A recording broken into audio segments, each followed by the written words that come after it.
जी, अस्सलाम वालेकुम। आज हमें अली हसनैन साहब गुस्ल का तरीका बताएंगे और हसनैन साहब आप ज़रा बताएं।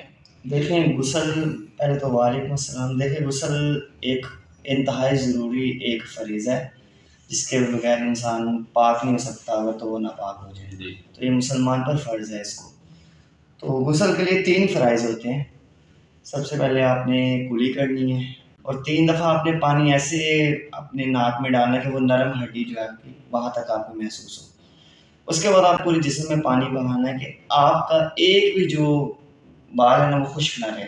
अब इसका आसान मैं आपको फार्मूला बता देता हूँ, आपको भूलेगा नहीं। देखिए जब हम नहाते हैं ना तो अमूमन हमारा सारा जिस्म गीला होता है, हमारा सर, हमारे कान, हमारा इवन के दाढ़ी, बाल, जिस्म सारा। लेकिन 2 चीज़ें नहीं, हम वो नहीं करेंगे तो वो गीली नहीं होंगी। एक तो मुँह में पानी और एक नाक में। जब तक हम नहीं डालेंगे तब तक नहीं।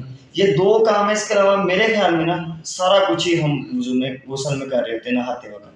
तो ये 2 सेपरेट कर लें और एक तीसरा तो हम ऑलरेडी सारा नहा, तो ये 3 ही फ़राइज़ बनते हैं। तो इस तरह ये एक तरीका ही है, ये मतलब कोई इस्लाम में मैंने कहीं से पढ़ा नहीं। ये मैं बस आपको आसानी से बता रहा हूँ ताकि आपको कभी भी भूले ना, आपको ये पता चले कि 3 फ़राइज़ कुली, नाक में पानी और जिस्म में पानी। जी, जज़ाकल्लाह। चलिए माशाल्लाह, बड़ा अच्छा आपने बयान दिया और सेकंड ये कि और नॉलेज में इजाफा किया लोगों की। बहुत शुक्रिया।